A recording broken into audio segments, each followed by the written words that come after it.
All right, so I never really make YouTube videos like this, but I kind of wanted to switch some things up.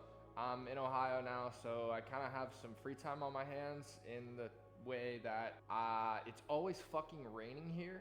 So I'm just like inside all the time. Like I would love to be playing ball or some shit right now. Like in Florida, I get to play ball like 6 days a week, but here I'm just fucking inside. Like I mean, most of the shit other than that I can do here. Everything I do is pretty much remote.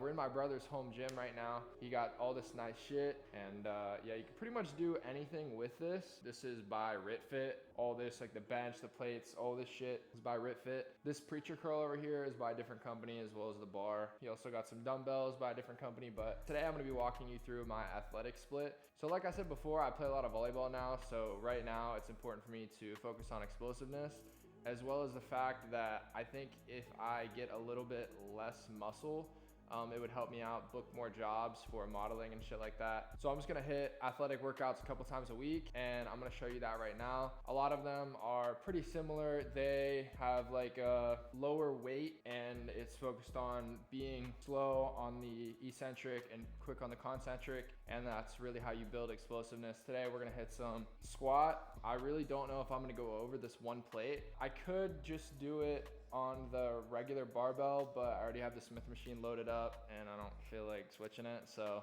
I think we're gonna do some of that. We're also gonna do some lunges and focus on strengthening my knees as well as my ankle flexion. I don't know what else I'm doing. I'm just gonna figure it out, but you'll see it shortly.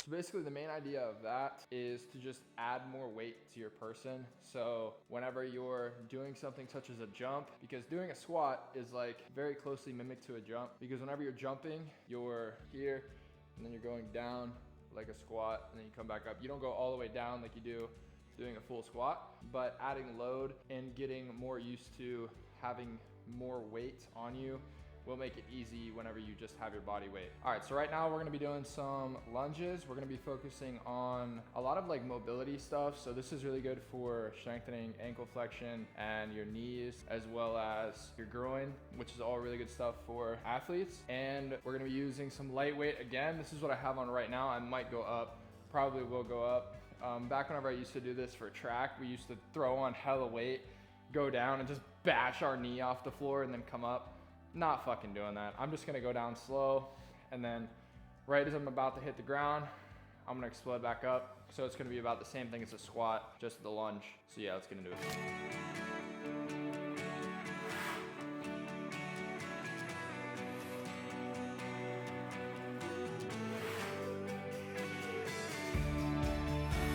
All right, so right now we got some RDLs, and yes, I'm wearing a belt for RDLs. I might put on my straps too. Probably not. Probably only just gonna do 135. Last time I lifted, I did RDLs and my hamstrings are still sore as fuck. I would like to do some Nordics, but I'm really not comfortable doing Nordics while sore because you can easily pull your hamstring doing Nordics if you're not feeling the greatest, so we're not even gonna risk that. We're just gonna do some lighter RDLs. On RDLs, usually you want to go pretty heavy. On a standard day, if I was feeling good and I was working out regularly, you know, like probably like a month from now, if I keep up with this, you're gonna see me doing RDLs with 225, 245, 275, stuff like that, just because you want to have really strong hamstrings. And also getting big hamstrings is really not something that I'm worried about, but something that I am worried about is having strong hamstrings, because hamstrings have always been a very weak point for me. In high school, I've pulled my hamstrings like 4 times, did it another time outside of high school. I definitely want to have that as a stronger point now and make sure that that doesn't happen again. It's not as big of an issue playing volleyball as I'm just jumping and I'm not full sprinting, but I definitely don't want to have any issues with it moving forward. Pretty much in any athletic movement, hamstrings are one of the key things that are going to make or break you. If you have very good hamstrings, and a lot of it can be genetic as well, but you know, if you have good hamstrings, it's gonna propel you forward in anything that you do. do, especially sprinting and explosiveness. So we definitely want to focus on making that better if we can. So let's get into it.